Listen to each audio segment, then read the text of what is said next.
यह बात महाभारत के युद्ध के समय की है। कुरुक्षेत्र को विशाल सेनाओं के आने जाने की सुविधा के लिए तैयार किया जा रहा था। बड़े हाथी पेड़ों को उखाड़ने और जमीन साफ करने के काम में लगाए गए थे। उनमें से एक पेड़ पर एक चिड़िया का घोंसला था, जिसमें वह चिड़िया अपने 4 बच्चों के साथ रहती थी। जब उस पेड़ को हाथी ने उखाड़ा तो उस छोटी सी चिड़िया का घोंसला जमीन पर गिर गया। चिड़िया डर गई कि उसके बच्चों को कुछ हुआ तो नहीं, परंतु आश्चर्य की बात थी कि उसके बच्चे अनहोनी से बच गए थे, परंतु अभी बहुत छोटे होने के कारण वे उड़ नहीं पा रहे थे। दुर्बल और भयभीत चिड़िया सहायता के लिए इधर-उधर देखने लगी।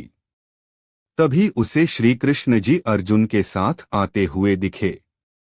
वे दोनों युद्ध के मैदान की जांच करने और युद्ध के आरंभ से पहले जीतने की रणनीति बनाने के लिए वे वहां पहुंचे थे। उसने कृष्ण के रथ तक पहुंचने के लिए अपने छोटे पंख फड़फड़ाए और किसी प्रकार भगवान श्री कृष्ण जी के पास पहुंची। हे माधव, मेरे बच्चों को बचाएं, कल लड़ाई शुरू होने पर उनका क्या होगा? सर्वव्यापी भगवान बोले, मैं तुम्हारी बात सुन रहा हूं, परंतु काल चक्र पर किसी का बस नहीं है। मैं प्रकृति के कानून में कोई हस्तक्षेप नहीं कर सकता। यह सुनकर चिड़िया ने कहा, हे भगवान, आप मेरे उद्धारकर्ता हैं। मैंने अपने बच्चों का भाग्य आपके हाथों में सौंप दिया है। अब आप सोचे उनके साथ क्या करना है। चिड़िया ने विश्वास और श्रद्धा के साथ कहा, प्रभु, आप कैसे और क्या करते हैं यह मैं नहीं जान सकती, परंतु इतना जानती हूं कि आप स्वयं काल के नियंता हैं। मैं इस परिस्थिति सहित स्वयं को आपके चरणों में समर्पित करती हूं। भगवान ने चिड़िया की ओर देखा और बोले, अपने घोंसले में 3 सप्ताह के लिए भोजन का संग्रह करो। चिड़िया ने अपने पंखों को कुछ क्षणों के लिए फुलाया और वह अपने घोंसले में वापस चली गई। चिड़िया और श्री कृष्ण जी के बीच जब संवाद चल रहा था वह अर्जुन को पता नहीं था। 2 दिन बाद शंख के उद्घोष से युद्ध आरंभ हुआ। कृष्ण ने अर्जुन से कहा, पार्थ, मुझे अपने धनुष और बाण दो। अर्जुन चौंक गए, क्योंकि श्री कृष्ण जी ने युद्ध में कोई भी हथियार न उठाने की शपथ ली थी। आज्ञा दें केशव, मेरे तीरों के लिए कुछ भी अभेद्य नहीं है, अर्जुन ने कहा। परंतु श्री कृष्ण जी ने चुपचाप अर्जुन से धनुष लेकर एक हाथी पर निशाना बनाया। उन्होंने वह तीर हाथी के गले की घंटी पर छोड़ा, जिससे वह घंटी नीचे गिरी। अर्जुन ने सोचा कि केशव एक आसान सा निशान कैसे चूक सकते हैं। उसने पूछा, क्या मैं प्रयास करूं? श्री कृष्ण ने अर्जुन को धनुष वापस देकर कहा कि कुछ और करना आवश्यक नहीं। परंतु जिज्ञासु अर्जुन ने पूछा, केशव, आपने हाथी को तीर क्यों मारा? वे बोले, क्योंकि इस हाथी ने उस पेड़ को गिराया था जिस पर चिड़िया का घोंसला था।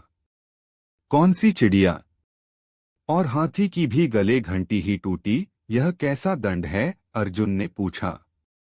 परंतु अर्जुन का प्रश्न टालकर श्री कृष्ण जी ने उन्हें शंख फूंकने का निर्देश दिया। युद्ध शुरू हुआ। अगले 18 दिनों के युद्ध में पांडवों की जीत हुई। जीत के बाद पुनः एक बार श्री कृष्ण जी अर्जुन को अपने साथ उसी क्षेत्र में भ्रमण करने के लिए ले गए। जंग का मैदान शवों से, बेजान सीढ़ियों और हाथियों से अटा पड़ा था। चलते चलते श्री कृष्ण जी एक निश्चित स्थान पर रुके और एक घंटी जो कि हाथी के गले बांधी जाती थी, उसे देखकर विचार करने लगे। उन्होंने कहा, अर्जुन, क्या आप मेरे लिए यह घंटी उठाएंगे और दूसरी ओर रख देंगे? अर्जुन के समझ में नहीं आया कि इतने विशाल मैदान में श्री कृष्ण जी केवल उस धातु के एक टुकड़े को रास्ते से हटाने के लिए क्यों कहेंगे। हाँ, यह घंटी, श्री कृष्ण जी ने दोहराया। यह वही घंटी है जो हाथी की गर्दन पर थी और जिस पर मैंने तीर मारा था। यह सुनते ही अर्जुन तुरंत वह भारी घंटी उठाने के लिए नीचे झुके। जैसे ही उन्होंने इसे उठाया, 4 युवा पक्षी और उसके बाद एक चिड़िया उस घंटी के नीचे से निकले। बाहर निकलकर वह माँ और बच्चे कृष्ण के इर्द गिर्द मंडराने लगे और बड़े आनंद से उनकी परिक्रमा करने लगे।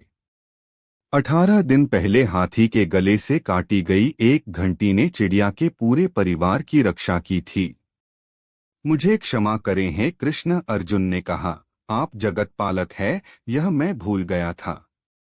भगवान ने हाथी के गले की घंटी गिराकर उस चिड़िया को उसके बच्चों के साथ रहने का स्थान बनाकर दिया था। इसलिए भगवान ने उस चिड़िया को 3 सप्ताह का अन्न इकट्ठा करने को कहा था ताकि उसे कहीं बाहर जाना न पड़े। तो सच्ची श्रद्धा रखने वाले प्रत्येक भक्त की भगवान कैसे रक्षा करते हैं, यह आपने देखा न।